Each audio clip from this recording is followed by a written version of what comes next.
En el boxeo existen combates que van más allá del título y las estadísticas. Peleas donde cada golpe lleva la carga de un país entero, donde los puños se convierten en símbolos de identidad, orgullo y esperanza. Carlos Famoso Hernández no peleaba solo por sí mismo. Cada vez que subía al ring, lo hacía en nombre de millones de salvadoreños que encontraban en su coraje una pausa a la violencia cotidiana. En El Salvador, cuando peleaba el Famoso, las calles se vaciaban y hasta los pandilleros se quedaban en casa. Esa noche, sin embargo, el héroe de una nación se enfrentaría a un rival de otra estirpe. Del otro lado del cuadrilátero lo esperaba Eric el Terrible Morales, el boxeador más técnico y dominante de su generación. Un hombre cuya disciplina y precisión lo habían convertido en sinónimo de excelencia mexicana. Morales no solo quería ganar, quería consolidar su legado.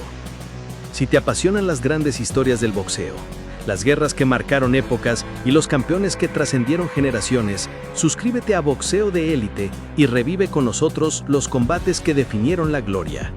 Carlos Hernández nació en Los Ángeles, pero su alma era completamente salvadoreña. Hijo de inmigrantes de Soyapango, creció entre pandillas y peleas callejeras. Su temperamento era explosivo, su vida un caos, hasta que encontró en el boxeo una salida. En el gimnasio descubrió que sus puños no eran solo herramientas de defensa, podían construir una historia.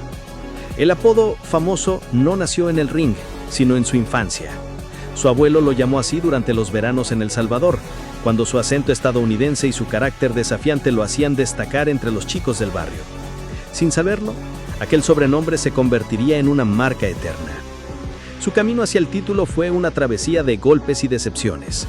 Cayó ante Genaro Hernández en 1997 y perdió ante Floyd Mayweather Jr. en 2001. Pero aún en la derrota dejó huella. Fue el primer hombre en derribar a Money en una pelea profesional, aunque el knockdown fuera técnico. Su coraje impresionó al mundo. Finalmente, el 1 de febrero de 2003, el sueño se materializó.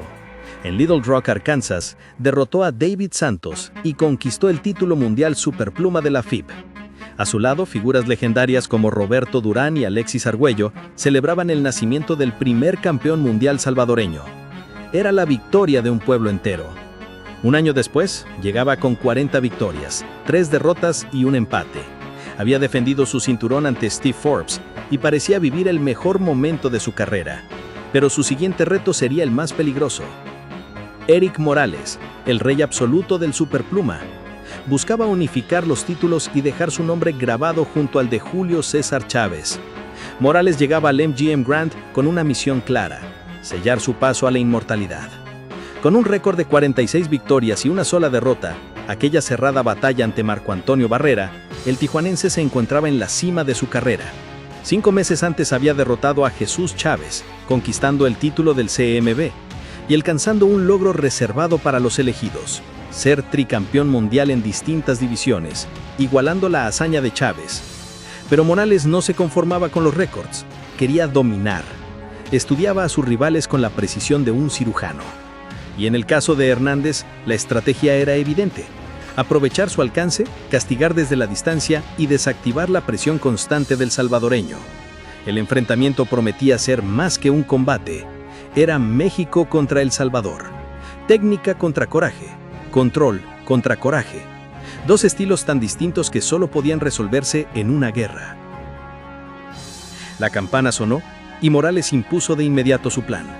Hernández avanzó con determinación, intentando acortar la distancia y forzar el intercambio. Pero el Terrible lo frenó con un jab tan seco que parecía un martillo. Cada intento de entrada era castigado con una ráfaga de rectos y ganchos medidos. El primer round fue físico, casi una lucha de voluntades. Morales mantenía la calma, medía el tiempo, y cada vez que el Famoso intentaba acorralarlo, lo neutralizaba con un movimiento lateral perfecto. En el segundo asalto, el mexicano comenzó a brillar. Jab, derecha, gancho, 3 golpes limpios. Cuando Hernández respondía, Morales ya no estaba ahí.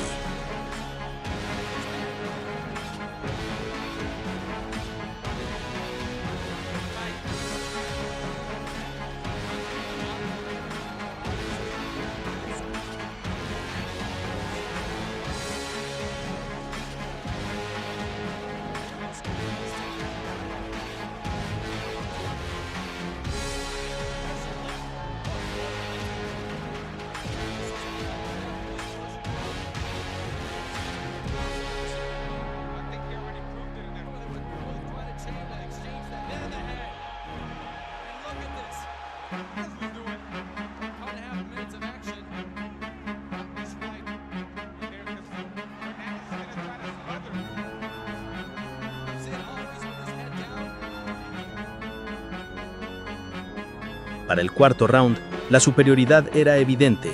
El terrible dominaba los tiempos, controlaba la distancia y castigaba con precisión quirúrgica. Un choque accidental de cabezas abrió una herida sobre su hebra, pero ni siquiera eso alteró su ritmo. Al contrario, la sangre parecía avivarlo.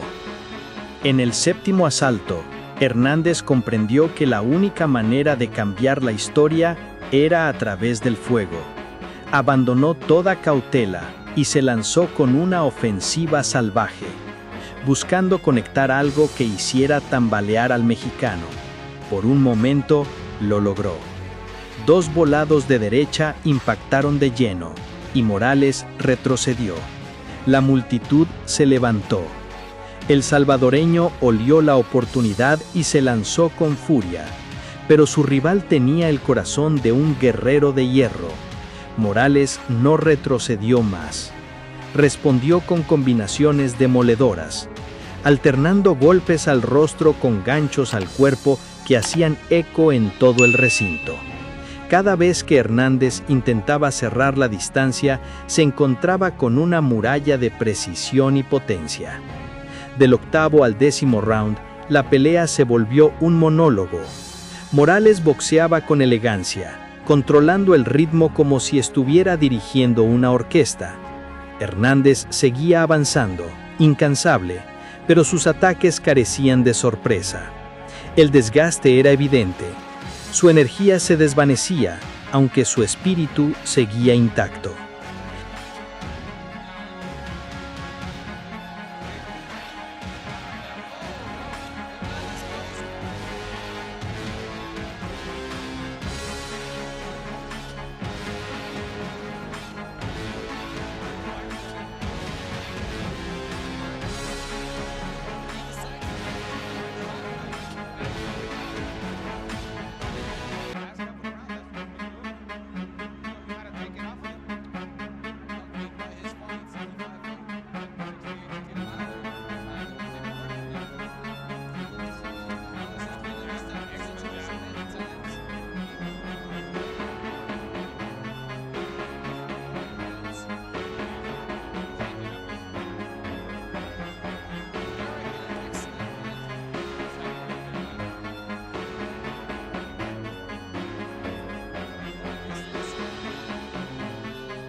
El 11º asalto fue una muestra de dignidad pura.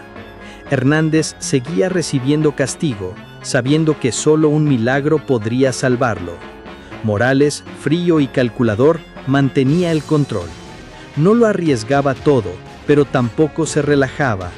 Era la diferencia entre un campeón y un contendiente, saber cuándo destruir y cuándo administrar la victoria. Entonces llegó el último asalto y Morales decidió hacer lo impensable.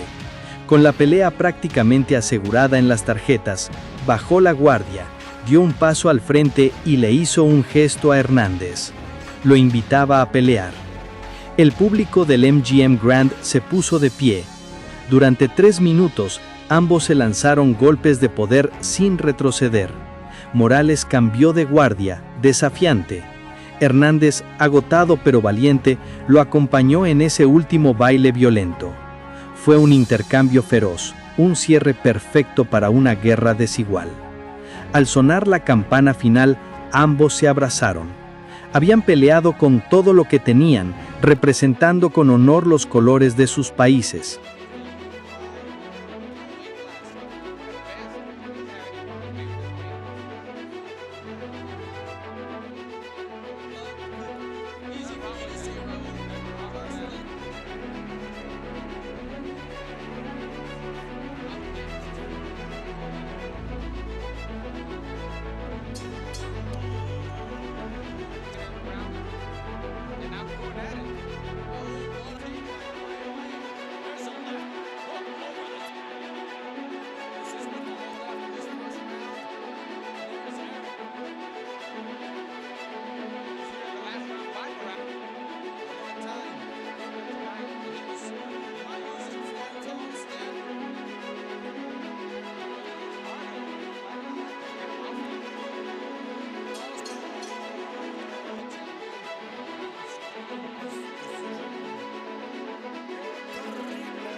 Los jueces confirmaron lo evidente. Erik Morales había ganado por amplia decisión unánime, unificando los títulos del CMB y la FIB. Su récord ascendía a 47 victorias y su nombre quedaba grabado entre los más grandes. Cuando le preguntaron por qué arriesgó un round innecesario, Morales respondió con una sonrisa: "Lo hice por el público. Yo ya tenía la pelea, pero quería darles un round para recordar. A veces hay que ponerle sabor al boxeo". Fue la respuesta de un artista del ring, un hombre que entendía que el boxeo no solo se gana, también se honra. Esa noche, El Salvador encontró un símbolo de coraje en Carlos Hernández y México reafirmó la grandeza de Erik Morales, un campeón que sabía combinar disciplina con espectáculo. Si disfrutas de revivir las peleas más intensas y los momentos que definieron la historia del boxeo latinoamericano, no te pierdas el próximo episodio de Boxeo de Élite, donde las leyendas nunca mueren y cada historia golpea directo al corazón.